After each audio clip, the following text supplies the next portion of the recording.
Good evening, ladies and gentlemen, and welcome to the Bath Royal Literary and Scientific Institution. My name is Andreas Wasmuth. I'm the convener for World Affairs, Philosophy, and for my sins also director of this institution. So welcome on this wonderful autumn evening. You found shelter for at least an hour and a half. And please ask many questions when Yiannis finishes his talk. So there's just a kind of couple of points of admin to do. We're quite a full house in here tonight. We've also got another lecture going on next door. So I need to talk to you about, for those of you in the room, about the fire procedures. So it's very unlikely we're going to have a fire. In all my years, 10, 12 years at the BLSI, we've never had a fire alarm go off at night. So I don't expect one to go off tonight. But if it does, I need you to tell you that you need to go down in an orderly manner down the stairs from where you came up, through the front door where you came in, turn right to the bottom of the road and turn right again and assemble at Chapel Green. And I suggest you go with an umbrella if you brought one. So that's really the admin for in the room. For those of you on Zoom, hello everybody, there are three different ways of asking a question tonight. You can either raise your hand electronically in Zoom after Yiannis finishes his presentation, and then I shall pick you out and you can ask your question.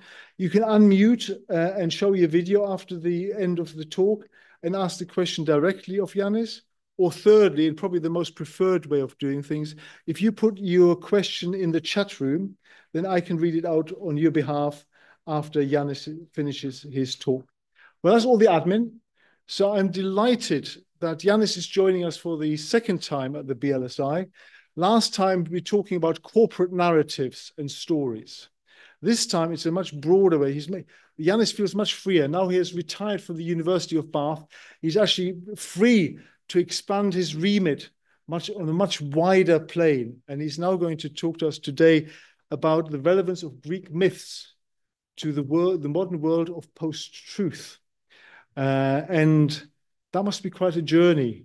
I mean, the Greek creation stories from chaos to Gaia to Uranus, various bodily parts being chopped off and thrown into the sea, the rise of the Titans and the battles with the Olympians. I'm sure there must be many, many Greek myths that Yiannis will focus on today. He's written 14 books. He got his PhD from Berkeley University in America. He's been an associate in terms of organizational theory at Imperial College and Royal Holloway in London, and obviously has been at the University of Bath for many a year, of which he is now an emeritus professor. So please put your hands together. A warm welcome to Yiannis Gabriel.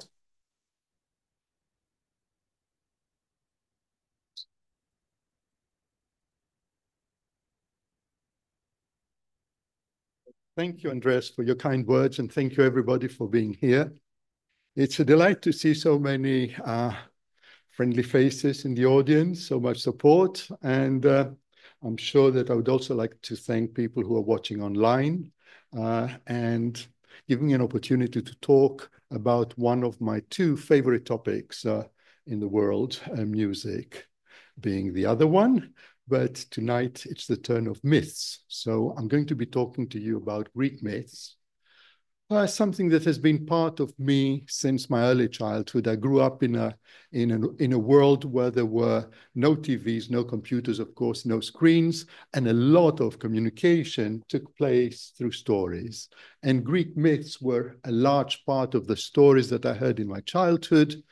In fact, at least one of the stories that features in the book, the story of Phaethon, the boy who was terribly keen to drive his father's chariot of fire across the sky, was one that my mother told me before I was 5.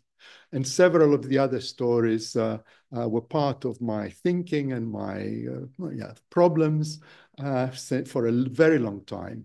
In our house in Athens, we had 4 large panels inspired from Homer's Odyssey and the Iliad, which were painted by my sister Mariana, who is here in the audience tonight, and whose illustrations you can see around the room, and which really go beyond being illustrations. They are kind of magical evocations of the content of the book, which revolves around some of my favorite myths.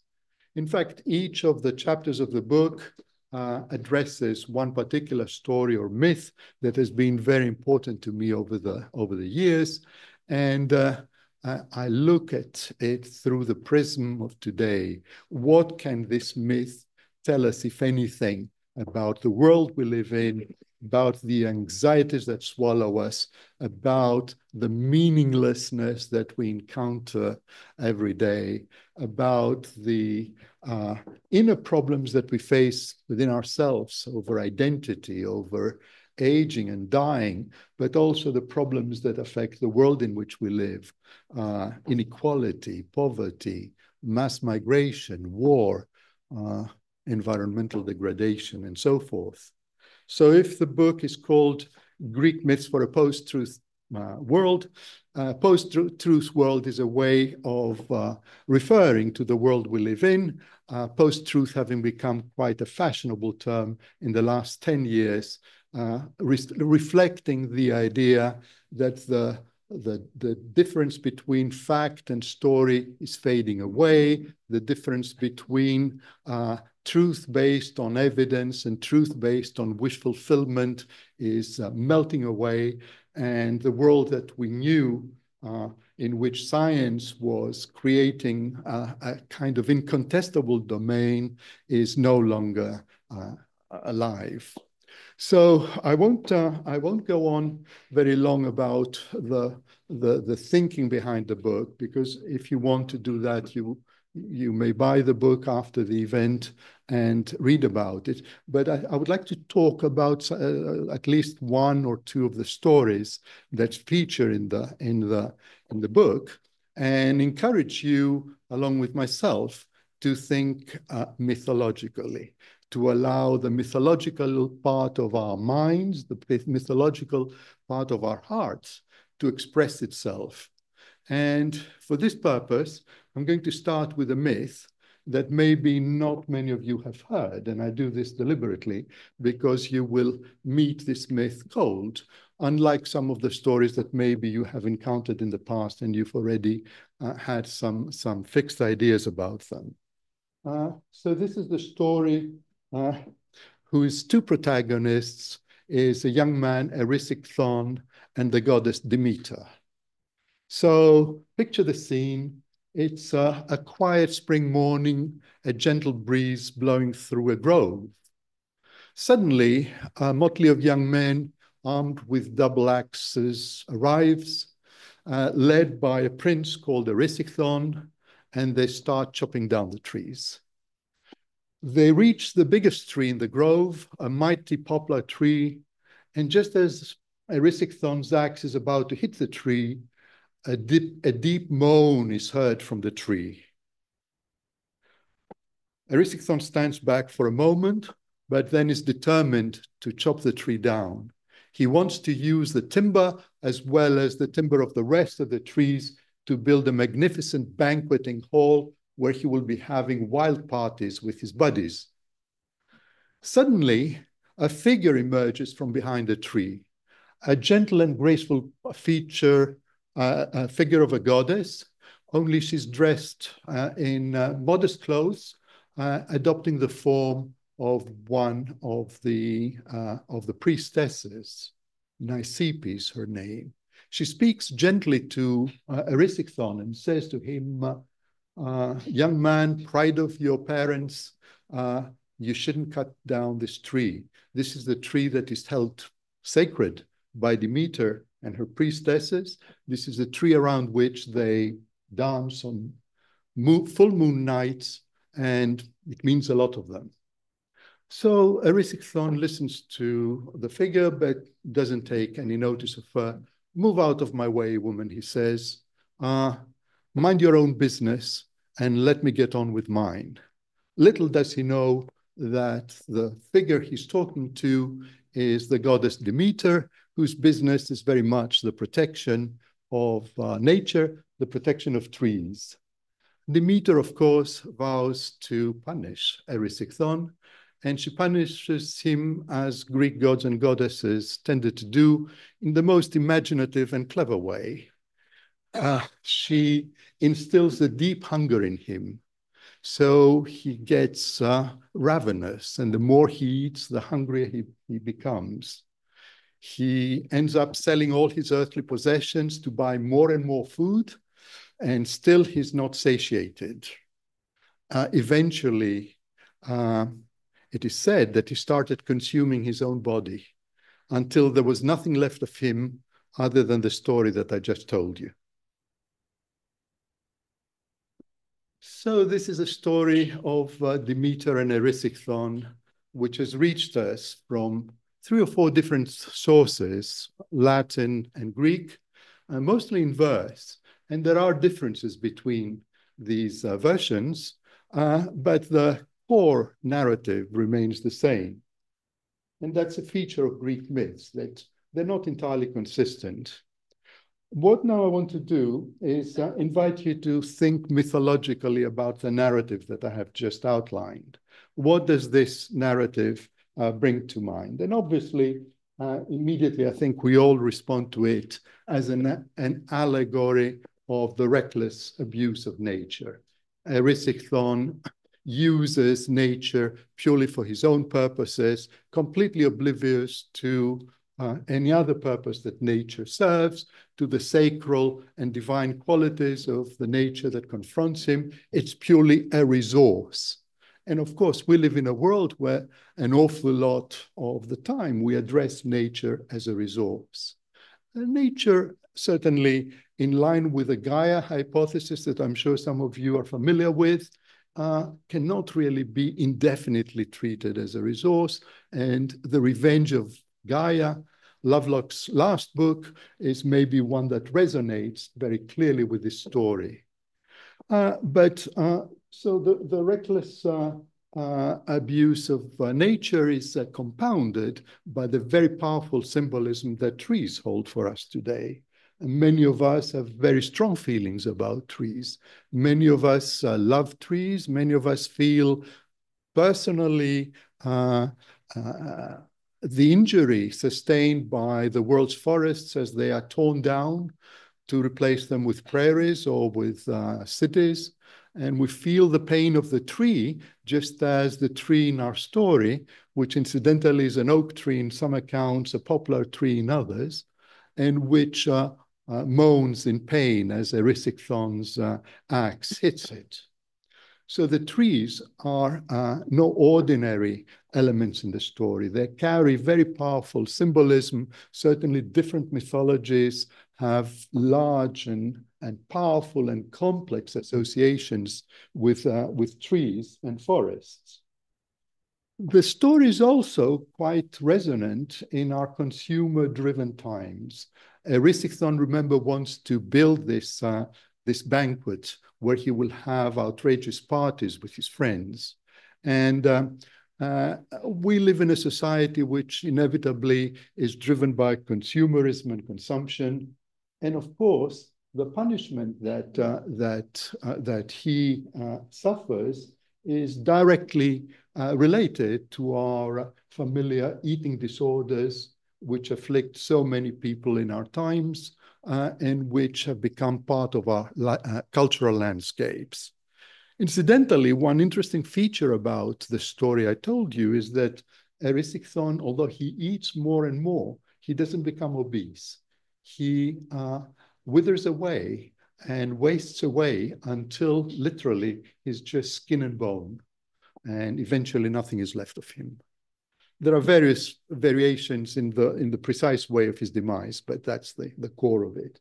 So he's an early sufferer of an eating disorder. And certainly, even if we don't suffer personally from an eating disorder, we can associate it with a black hole of hunger that devours his stomach.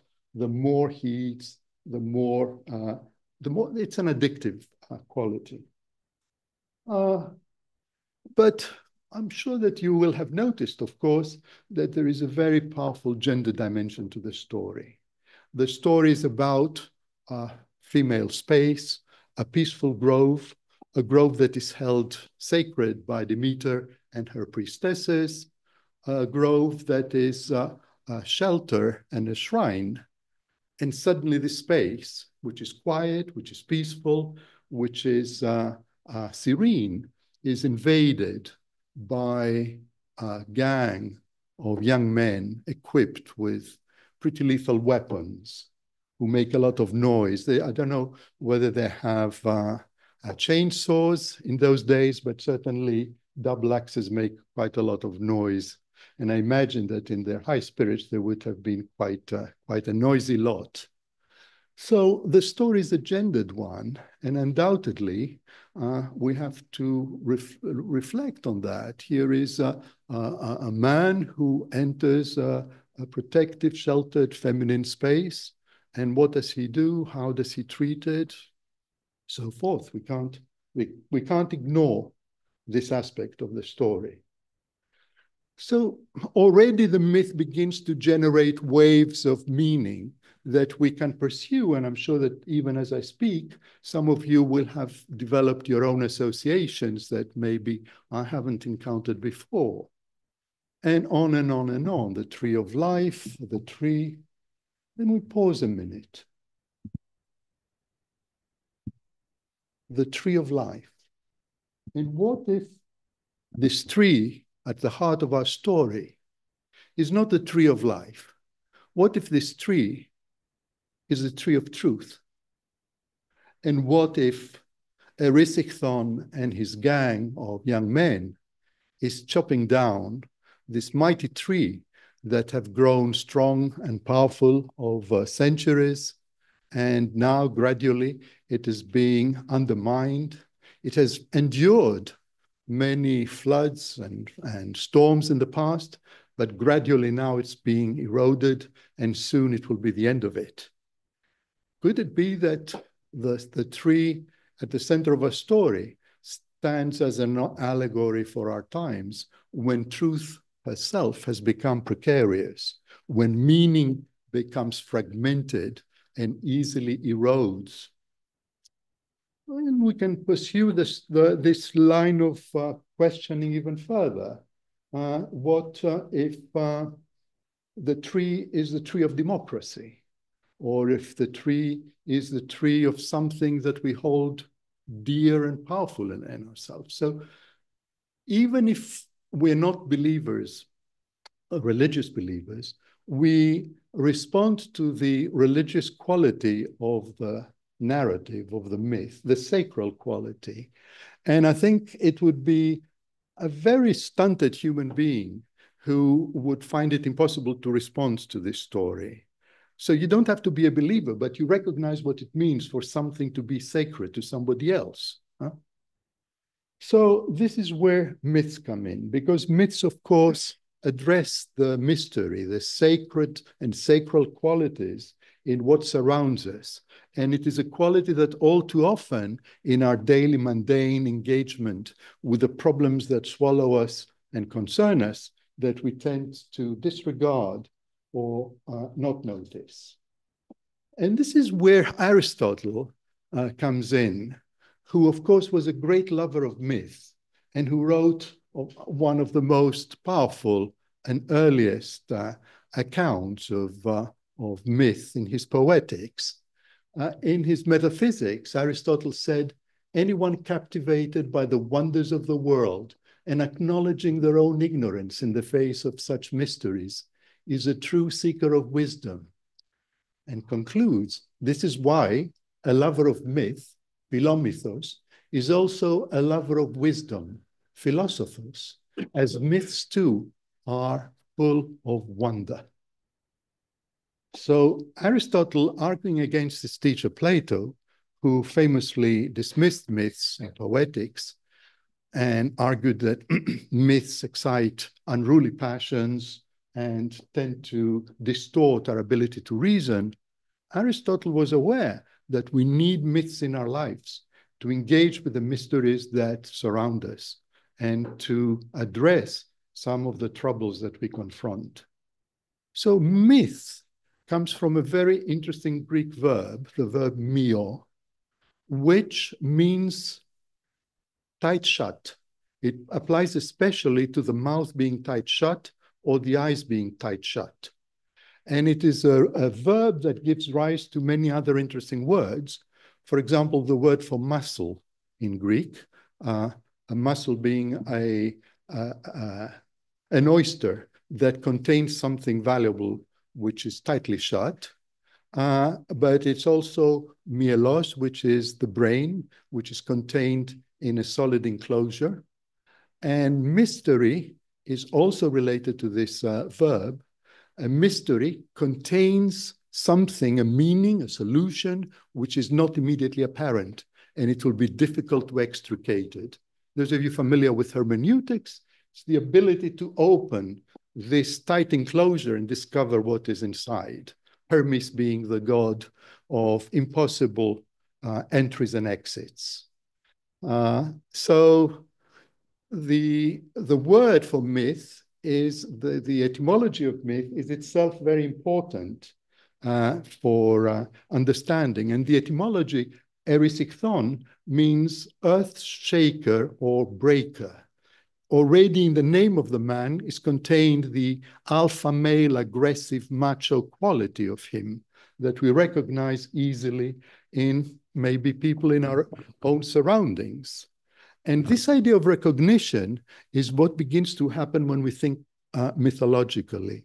The characters and the motives that we encounter in the myths are not just stories out there, but they are things that we somehow discover inside ourselves, we recognize as part of our own experiences. And once we start thinking mythologically, certain types of characters, certain types of experiences recur again and again.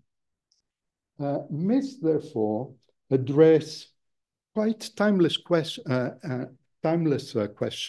And this was one of the reasons Aristotle admired myths. He was very interesting. He said, science, I respect science. Aristotle was meticulous. He wrote some of the most amazing biological treatises. And yet he said, science passes and fades away and is surpassed by new science, new evidence, new theories. Whereas myths, he said, have this timeless quality. It's the same reason why he was a great lover of poetry and compared poetry favorably to history. History, he said, addresses the specific, the precise, the one-off, whereas poetry addresses the eternal, what doesn't change, the essence of things. And in that regard, he was opposed to Plato's hostility towards poetry, tragedy, myth, and so on. So the myths help us address some of these questions, and they don't help us solve them, but they help us maybe look at them with fresh fortitude and maybe sagacity. Now, they also have another very important function that comes forward very clearly in the work of Freud and Jung. Myths have a therapeutic function. They help us dealing with some of our own demons. It's not accidental that Freud used two of the myths that I include in my book, the myth of Oedipus and Thebes, the myth of Narcissus and Echo, as defining myths in his psychoanalysis. And Jung, of course, looked at myth as the fundamental material which reflects the deep archetypes, the deep river that runs through every soul of every human being and surfaces from time to time in dreams, in fantasies, in passionate and overwhelming experiences that we find difficult to resist. So myths allow that part of our soul that craves for a contact with the irrational, with the sacral, with the mysterious, to find an expression and find validation in this expression.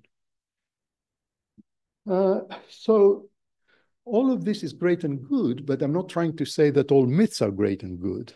We also know that there are plenty of myths that are pernicious, that certainly great atrocities have been perpetrated in pursuit of some myth or other, and the Aryan myth and various other myths, and that sometimes myths help to legitimize various forms of abuse, inequality, and repression. So yes, myths, of course, need to be tempered by reason. And here is where I think that Aristotle was quite clear that myths alone are not a solution. Mythos really needs to be complemented by logos. And remember, logos is the son of Apollo, mythos is the son of Dionysus. Both of them major deities in the Greek pantheon. So we need reason as well as myth in order to address the mysteries of the world. And the two entities don't always speak with the same voice. And that's where the difficulties begin. So this is by way of introduction, this presentation of a single myth as a way of prompting us to begin to think mythologically, without at the same time elevating myth to some uncontestable or unquestionable truth. I'm a critic of myth as much as the next person. So now I'm going to very briefly introduce the core myths that feature in this book and which are part of my discussion of the world that we live in.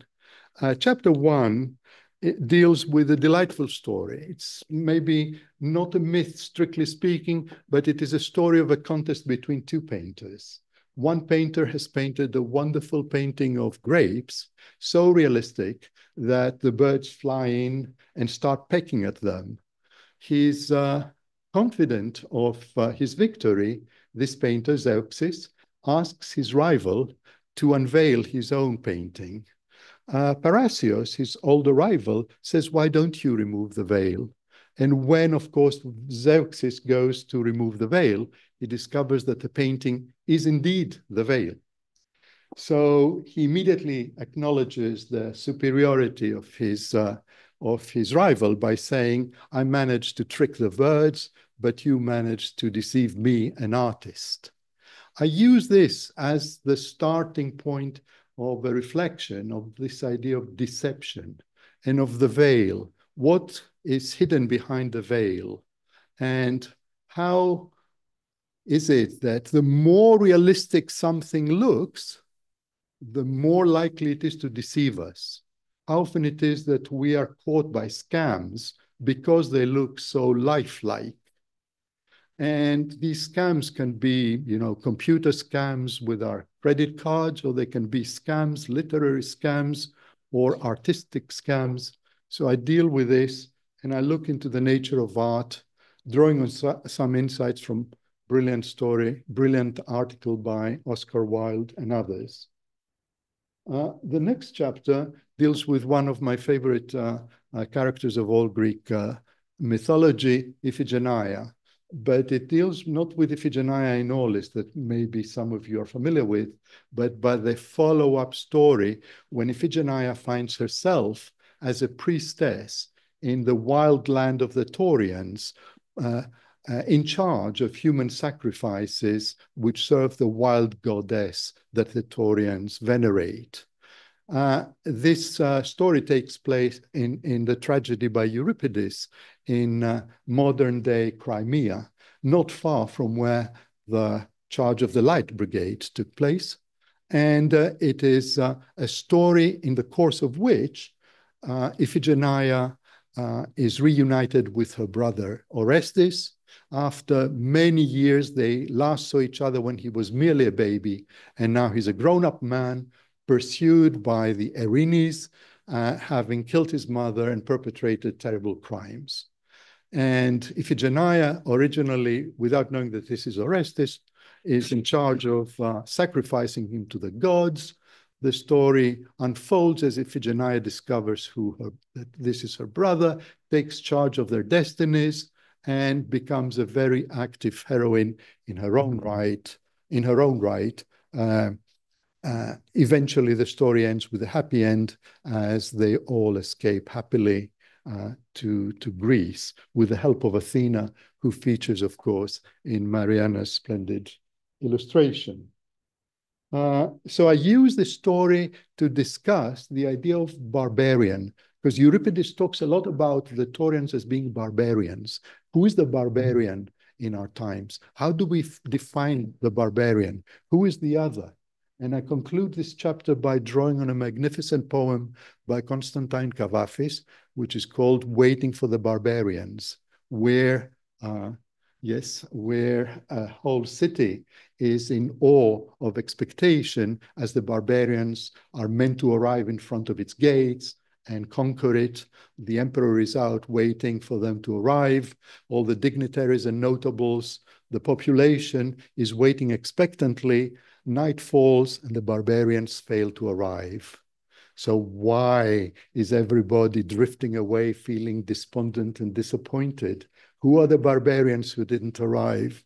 So who are the barbarians? Are the barbarians figments of our own imagination? Are the barbarians necessities? So this is some of the questions that I asked. Phaethon is the story I mentioned before that I encountered as a 5-year-old child. He's a young man who is uncertain about his father and wants to prove to his father that is his equal, and asks his father, who is the sun god, to ride the chariot across the sky. As you can imagine, this is a disastrous desire, which very quickly leads to Phaethon losing control of the steeds that guide the chariot of the sun, and Zeus eventually sends a thunder which sends him tumbling to earth, leaving behind his crying father, his mother, his sisters, devastation.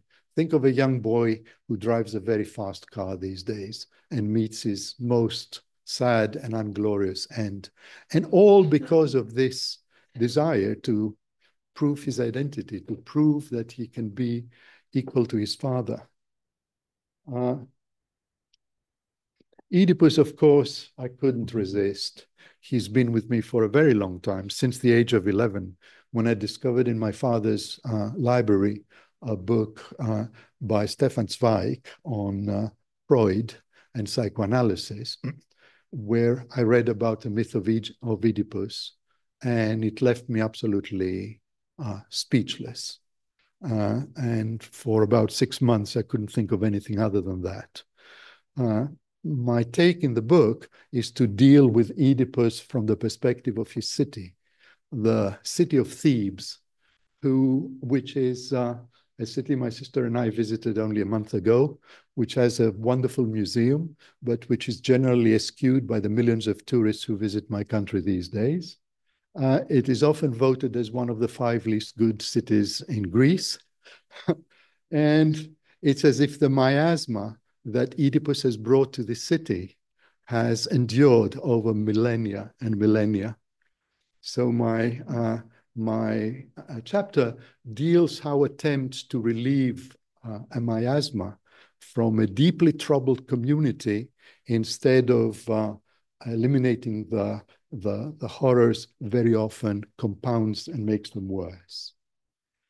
The next story is one that is a really delightful one that George and Yason here in the audience probably remember from their childhood. It's an Aesop's fable that we used to talk about in our family.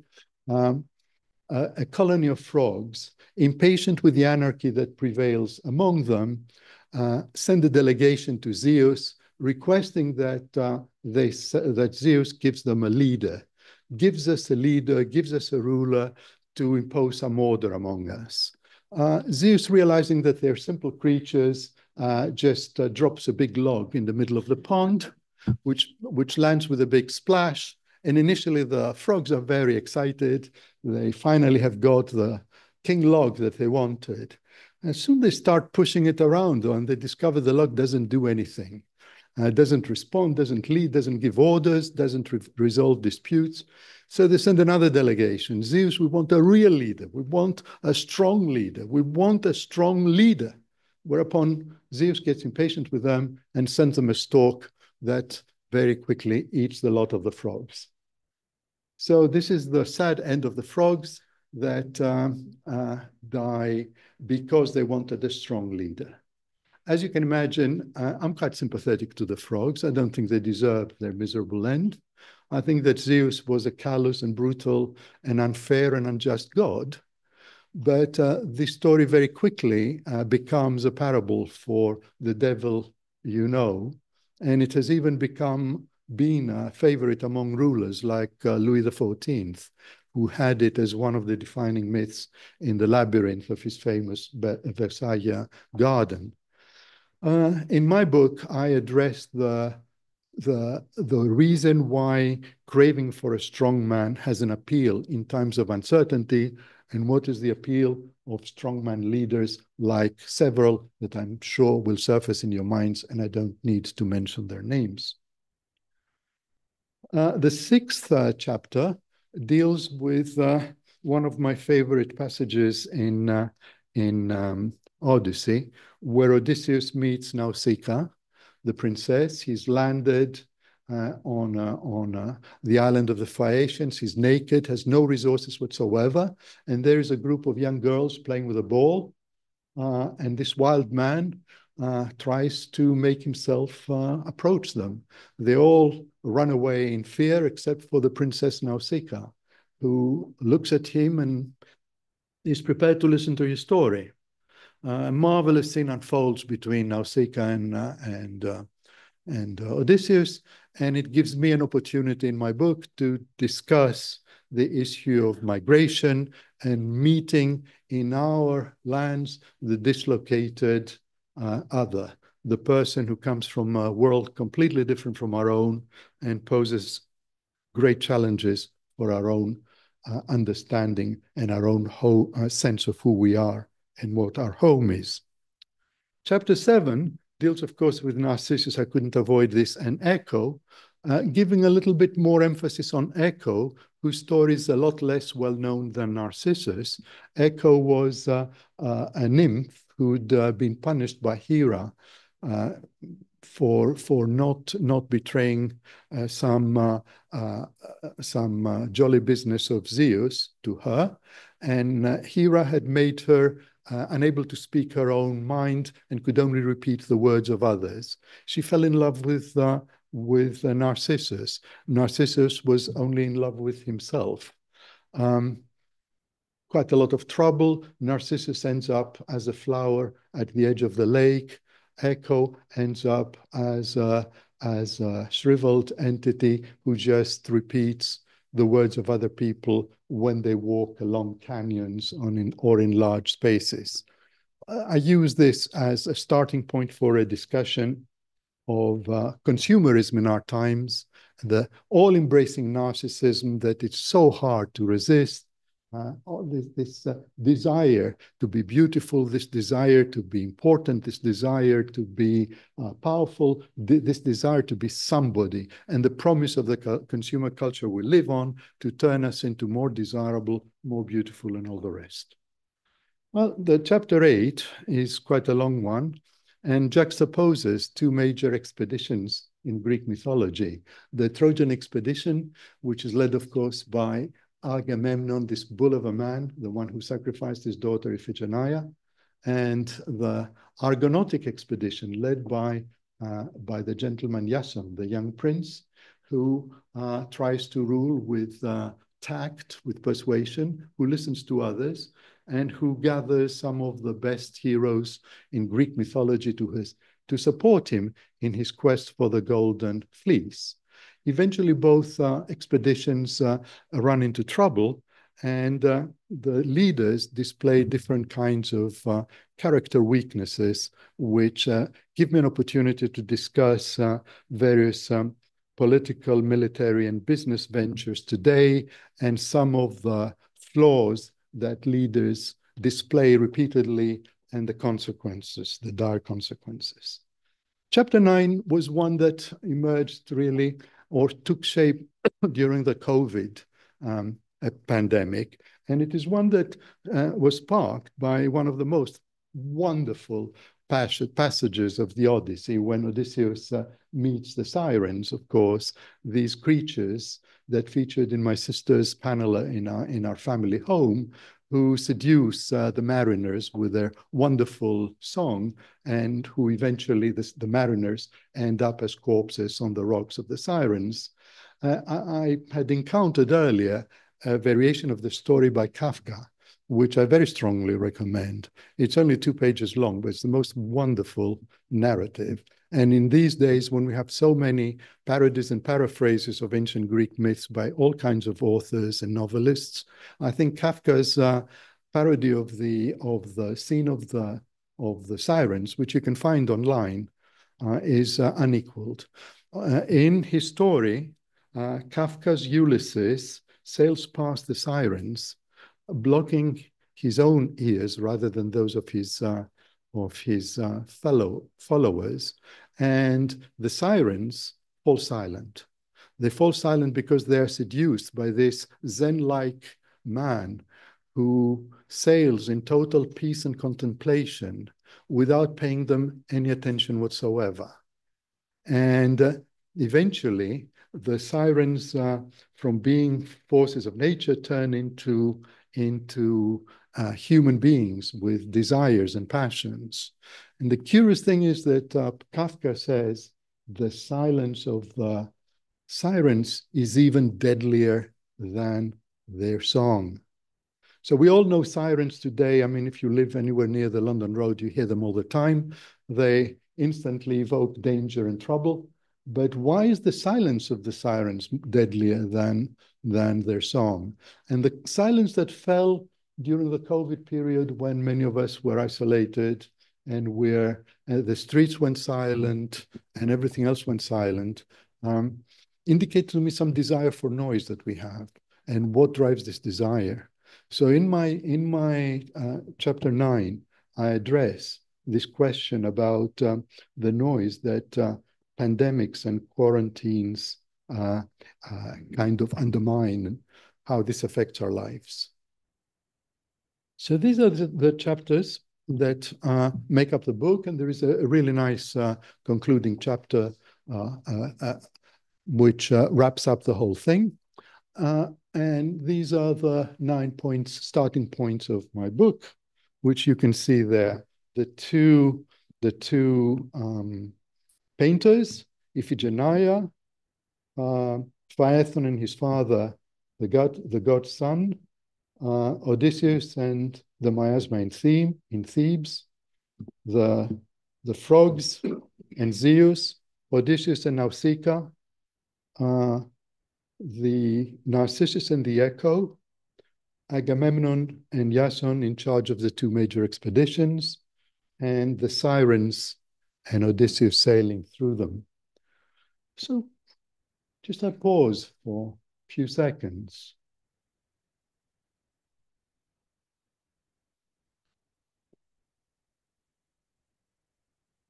So if you cast your mind on these stories, just purely as an indication, which one, if you were to in your own experience, your own lives, to reflect a little bit more on one of them because you find it resonates with you, you find it rich in potential meanings and symbolism, which one would you choose? How many of you would choose maybe the painter of the grapes and the painter of the veils? How many of you would choose Iphigenia in Taurus? And Phaethon crashing to land, having taken over his father's chariot? Oedipus and the miasma of Thebes? Zeus and the frogs? I don't think I need to push this one, do I? It is a charming story, and it is a very simple story. Aesop, of course, did live. He was a real human being who lived in the 6th to 7th century BC. He's referred to by both Plato and Aristotle, was a very clever man. A lot of myths have emerged, but it is a story that is indeed very rich in possible meanings. And let me just take 2 meanings to conclude this talk, because I don't want to bore you with more theorizing. One meaning that I think is very interesting is that what makes the frogs really, really good subjects for that story. The story instead of a stork could have been with the water serpent. Instead of Zeus, it could have been Kronos. You could replace many features of the story, but the frogs are really a crucial element. And what makes them such a vital element for this story? Why is it?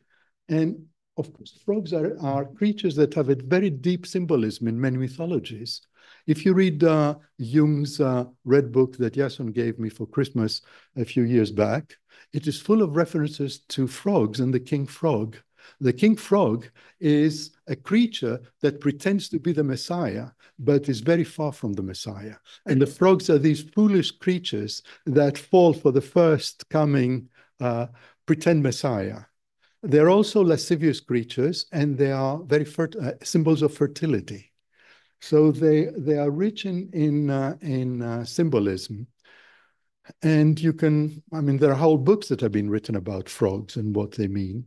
They're also very noisy creatures, so they make a lot of noise. And you can begin to sympathize why the anarchy among them is frustrating, especially if you tried in the social media to make your voice heard in Twitter or whatever, and you find you have 3 followers and everybody else gets thousands of followers, and you wonder, what can I say to get some attention to what? So you can imagine the frogs being in this pandemonium of noise where each one tries to make his or her voice heard and nobody manages to do that. And the other interesting story about the frogs, for me at least, is that you may have heard the story of the frog that finds himself in a pot of warm water when he's very nice and comfortable. And according to this apocryphal myth, the pot is sitting on a fire and gradually is getting warmer and warmer. The frog doesn't realize that it's getting dangerously hot.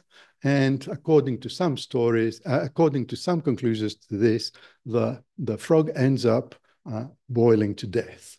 In fact, the director of the amphibians of the Smithsonian Institute has written very compellingly, completely discarding and debunking this story. It's not true. However, it is a good story, and it makes us think. What about these frogs while they're arguing with each other and while they're sending delegations to Zeus and doing this and that? What if they haven't realized that their pond is getting warmer?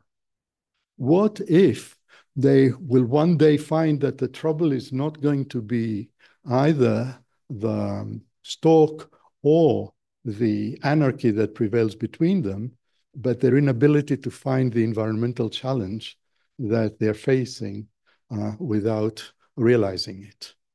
So these are some pointers to some ways in which you can approach this particular myth. And I'm sure that you will have your own ways of developing these ideas. So at this point, I'm going to conclude my presentation and thank you all for your very, very amazing attention. And I will be very happy to try and address any questions from you or from the rest of our audience online. And I'm quite aware that several people who wanted to be here tonight, for one reason or another, were forced to attend digitally because they couldn't be present in person.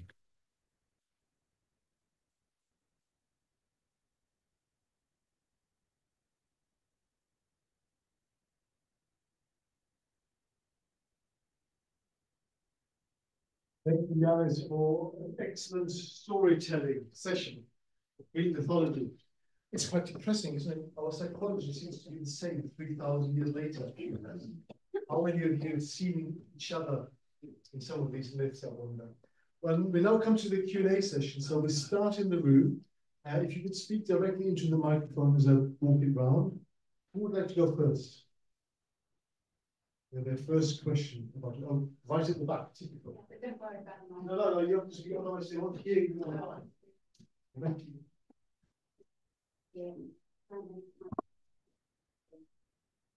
I have never been captivated by Greek myths, and that interests me. for the time in my life was a fashion storyteller. And every time I went to the children's directory of being mixed, I found nothing there that I felt I could use as material. And my question is to ask what a myth actually does before someone, an artist, has done something with it. So I'm just reading over treatment of Greek myth and what is so strong about the metamorphy is what Ovid does with them. Mm-hmm. What is it then that you think has made me survive in itself because someone has done something with it? Well, that's a very, very good question. One aspect, I think that I empathize with you, maybe not being very interested in Greek myths. I think a lot of people are not. And first of all, I have to recognize immediately, Greek myths have a relatively narrow range of motives and relatively narrow range of characters.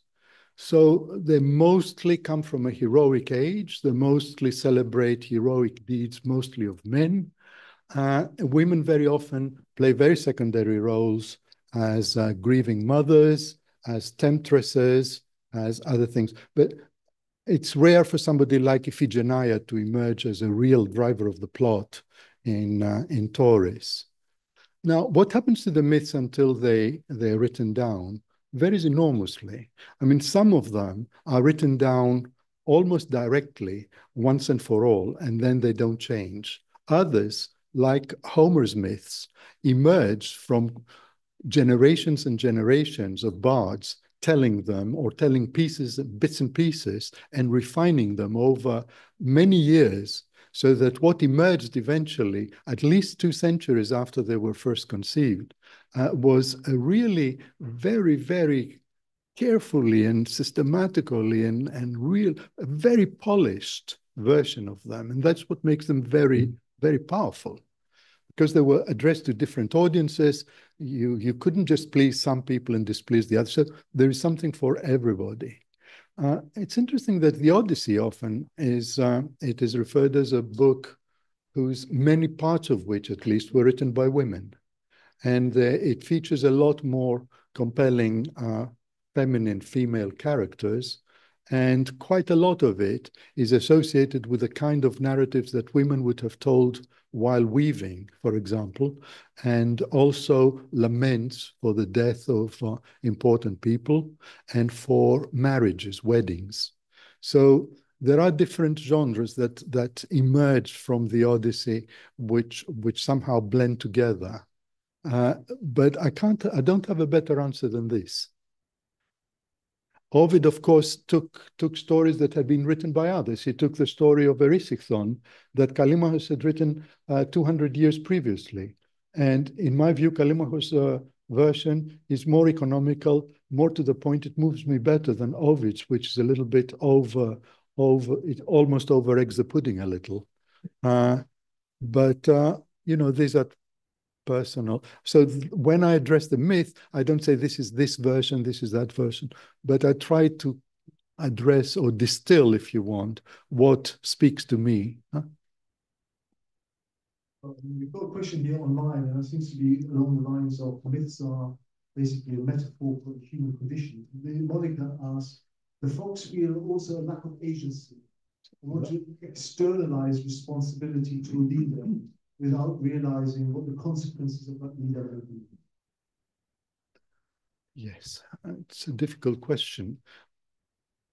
I'm not sure that I have understood it fully, but I think that the question of agency in Greek myth is really one of the most beautiful things, in that when individuals feel that they have agency, that they are in control of their destiny, that they have finally understood what it is that they're doing, very often it is that particular moment when they are sinking into the deepest delusion. And I think that agency very often is a wishful delusion. It's reassuring to believe that we have control of our lives, we make decisions, we have choices, if I forget about Greek myths and talk about life narratives, which is something that I have studied, there are different ways in which people construct their life narratives. Some construct it more as a traveler who makes decisions about where he or she wants to travel, they meet along, and others look more at their life as a journey where all kinds of accidental things influence the course that they take. So I personally am quite cautious about using agency. But interesting to see, because ancient Greeks, did they believe that they were in control, or did they feel that they were the playthings of the gods? Both. And I think that's where tragedy comes in, that precisely when they think that they have control or agency, Oedipus, who has more agency than Oedipus, thinking that here I am, I've relieved my country of the Sphinx, I'm a smart guy, I'm a good guy, I have the interest of my people at heart. And there he goes, not knowing that he's completely unable to control his own destiny. Thank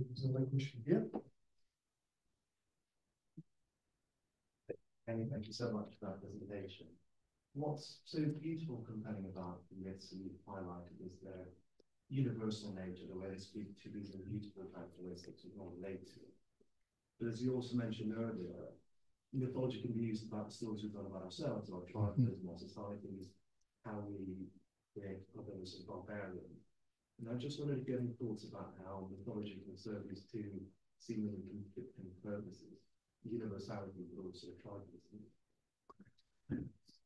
Yes, and I think that these highly successful populist leaders, part of their appeal precisely rests on their ability to, instead of talking the language of science or the language of statistics, the language of facts, talking the language of emotion, symbolism, and the idea of controlling your boundaries, controlling the bound. This is an idea that, would you like, anybody to walk into your home? Of course you don't want.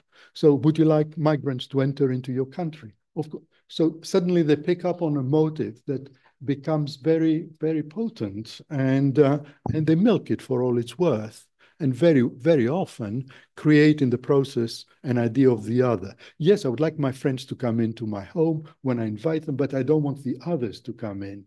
Yeah. So on the one hand, you have, the mythologization. On the other hand, I think you also have the purely spurious myths, the myth of Aryan supremacy, that the white race is powerful, clever, and all the rest, and the other races are. So these are myths that surface, and which, of course, serve very powerful psychological needs, very often the need of a person who is resentful, the need of a person who feels downbeaten, the need of a person who needs to be told, you were betrayed, but I'm going to redeem you. So such myths, which are entirely spurious, nevertheless can function as real myths. That's why I refer to them in my book as pseudo-myths. Thank you. Greg online, who's referencing the letter and the tree and the outrage that the UK felt by the cutting down of the sycamore tree. Yes. And maybe you can say a few more about how human feelings can be roused by something that is being felt in nature.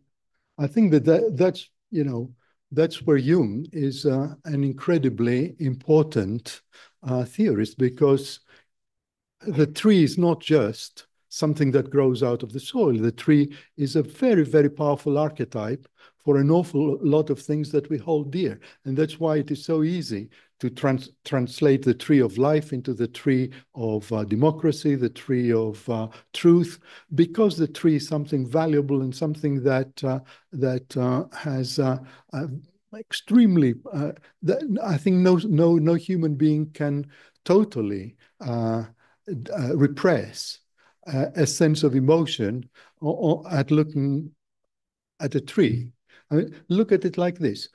Many of us are made to think, because of the type of world that we live in, that our human life is like a journey, that we sail like Odysseus. Odysseus is very, very popular because he sails. Of course, he doesn't sail because he's just trying to get back home. And that's something that many of the Odysseys these days tend to forget. But okay, but try to think of your life as a tree instead of your life as a journey. You're in the same place from the moment that you're born to the moment that you die, and that you are in this place surrounded by a fixed number of other trees.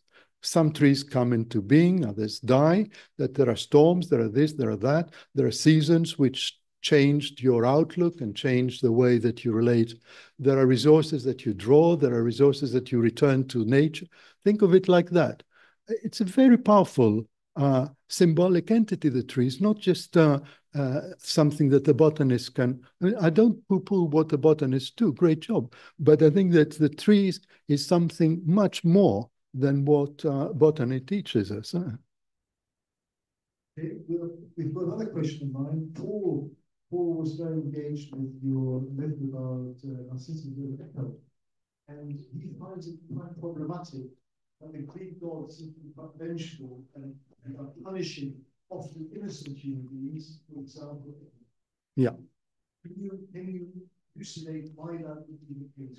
Yes. Portrayed in such a bad way? Yes, I can only answer this by saying, okay, compare the Greek gods who are vengeful, can be nasty, who are lustful, who are all kinds, but they can also be quite just. I mean, Demeter, in a way, she doesn't purely vent her vengefulness on Erysichthon. She tries to teach us a lesson. So in a way, I think, compare this, let's say, with the Judeo-Christian God, who has favorites and non-favorites, who is on the side of some but not the others, but who's meant to be omnibenevolent. Well, that creates enormous problems for me, an omnibenevolent God in the world that we inhabit, and all the contortions to try. Whereas with the Greek gods, they're not omnibenevolent. They're pretty mean and nasty. Sometimes they're on your side, sometimes they're against you. You try to placate them. Sometimes you manage, other times you don't. You know, when you have a good run, you say, great, well, I've had the muse behind me. She helped me write a nice book. Other times you say, oh, well, this didn't work out so well. So to me, it doesn't sound any less plausible. What kind of myths? There's multiple questions. I've got one question for you, though, Yiannis. Okay. And that is, what kind of myths would the current Greeks write about our modern world? Please don't start me. Well, that's the question. Well, it depends, you see, who you ask. My countryman Varoufakis, of course, has written about the deficit myth, the myth that you know, we have to balance our budgets. You know, who says we have to balance our budgets? Governments are not like households. Of course, in our household, we can't spend money we don't have, but governments don't have to do that. Governments can print money, etc. So there are all kinds of myths, and unfortunately, I would say that in the period of the really the deepest trough in the Greek economic crisis, an awful lot of very, very ad hoc and half-baked myths were circulating. And that, I think, was evidence that there was a vacuum of meaning. Nobody could figure out what on earth is going on and why. So there was blame game. Everybody had to find somebody to blame. Was it the Europeans? Was it the bankers? Was it the government? Was it? So it was, instead of finding a coherent myth that provided some kind of grounding to what was going, was all kinds of micro myths or elements of, no, I wouldn't even grace them by calling them myths, narratives, it would be better to call them, that sought to explain the malaise and the horrors. Okay, well, let's not get into social media, because that would be another whole topic of myths and narratives. Who would like to speak?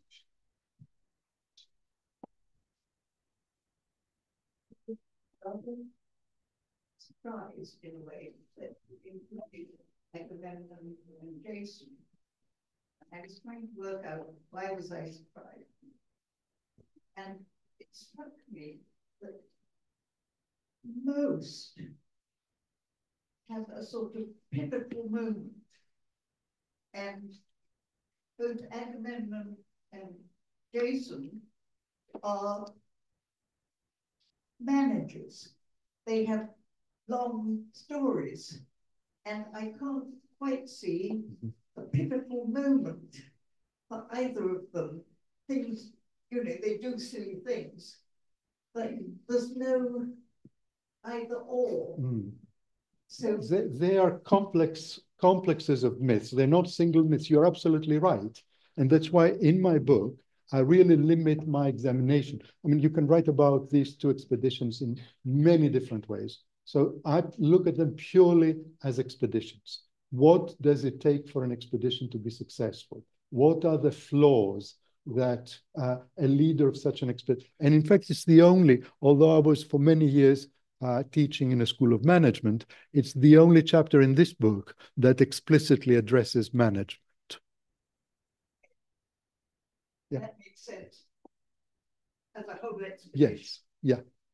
Yeah. How do you manage? How do you create an alliance or how do you gather enough talent? How do you organize people who have ideas of their own? How do you resolve conflict? How do you get difficult resources?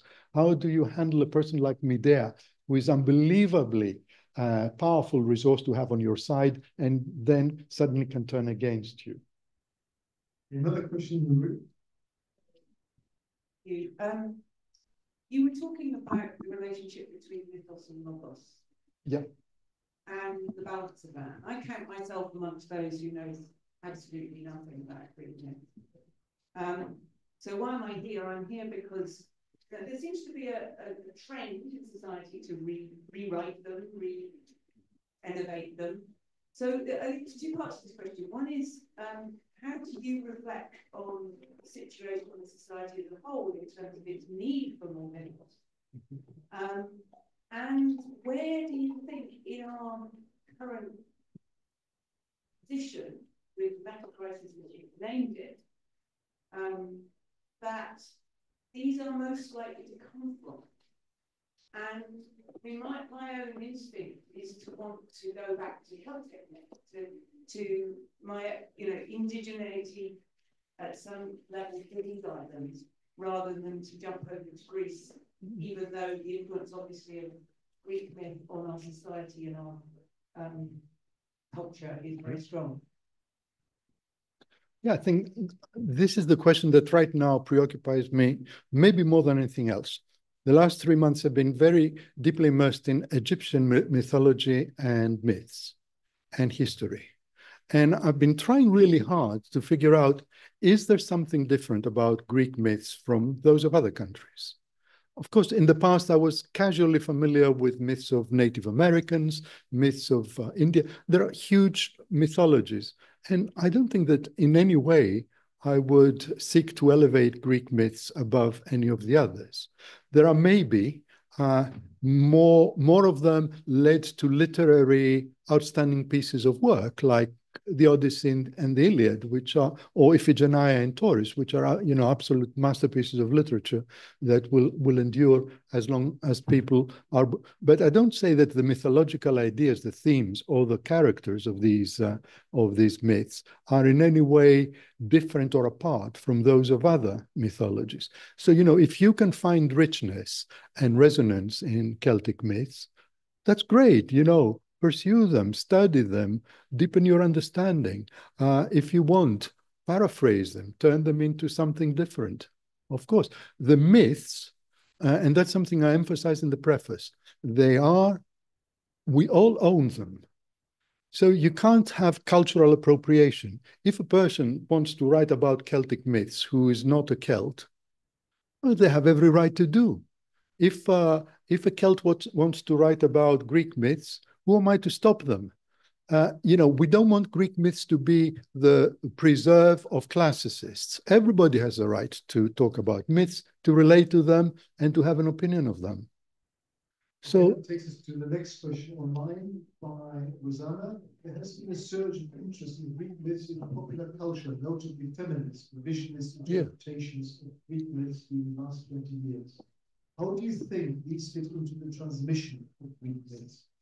Well, I think that they have had a very powerful effect on kindling the interest in Greek myths and also on revealing the suppleness of these narratives, because a lot of the women's voices that have been not heard in the traditional renderings of these myths suddenly come to the surface, and we discover that a very powerful narrative can be constructed out of elevating the accounts of it's not the first time that it happens. Trojan women, Iphigenia by Euripides. Euripides does the same 2,500 years ago, and subvert some of the stories. Medea, of course, which most of us know as the witch who actually ends up killing her children, that was an invention of Euripides. It was not how the story went until then. So everybody has the right to do that. And if you can do it in a really powerful, compelling way, good for you. I think this gentleman... Thank you very much. Thank you very interesting talk.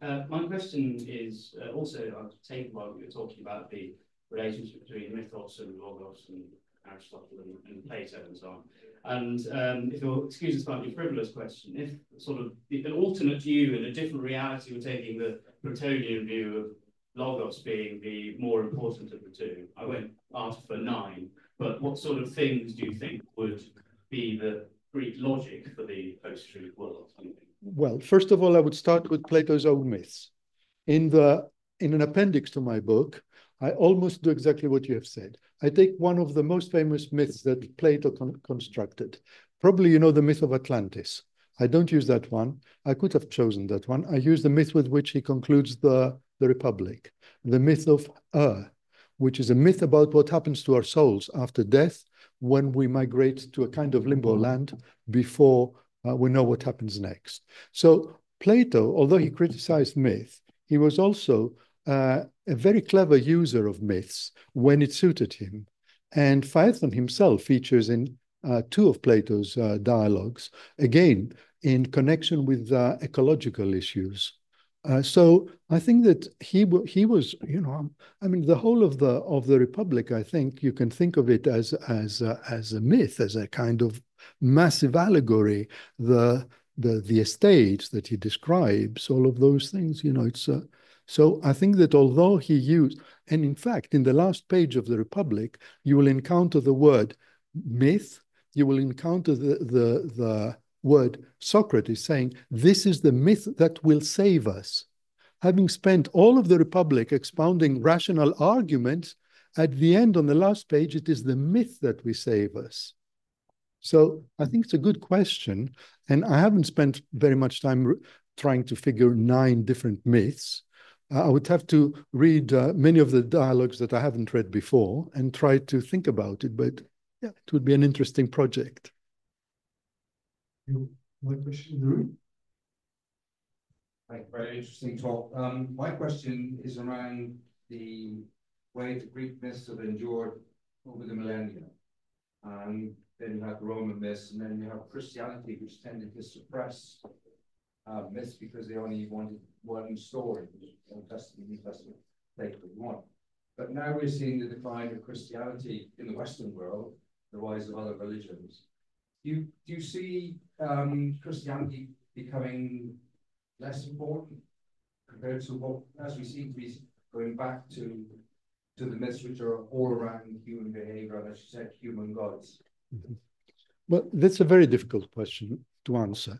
But I think Christianity, whether you're Christian or not, has spawned some outstanding narratives in art, in painting, in music, in sculpture, in literature. So even if everybody was to switch off Christianity, which I don't see it happening very soon, especially with various Christian fundamentalisms persisting very powerfully, nevertheless, I think that the foundational myths of Christianity will endure, as will indeed the fundamental myths of Old Testament. You know, David and Goliath, we meet them every day. It's not something, okay, but David and Goliath are there. Part of our universe. We have also new myths, but certainly I don't see the Christian myths being bypassed or obliterated. Thank you. We've got time for one more question, and I think it should be from the room. It's not another one. Is anybody else wanting desperately to ask a question? No? You're the last one. I was interested in the way that you talked about the sirens, and particularly about associating sirens with noise. I suppose I've come to think of sirens more broadly, and we use a casual phrase when we talk about the siren call of, you know, shopping or whatever. So I've tended to think about that myth as a metaphor for desire, really, in all of its forms. But you obviously chose to think about it just in terms of the sound. No, I think that maybe I didn't do quite justice in my very brief summary, but you're absolutely right. The sirens stand for seduction. And in fact, the word siren sometimes stands as a word describing a woman who tries to seduce a man, especially away from his family, just indeed as the sirens from the rock used to do. So yes, it is desire, but it is also dangerous desire. It is desire that involves risks. It is desire that causes trouble. Okay, we've come to the witching hour more or less. So please put your hands together and thank Yiannis for an excellent.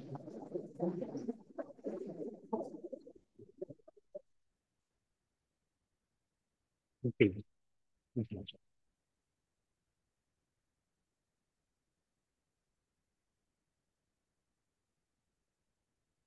You won't be surprised that the book is for sale at £15 in front of the room. Before you all stampede and buy a book, I'd just like to cover a couple of other things that will be happening over the next month at the VLSI. I highlight two particular talks. One is the Athenaeum Club, another institution that's going to be 200 years old, like we are this year.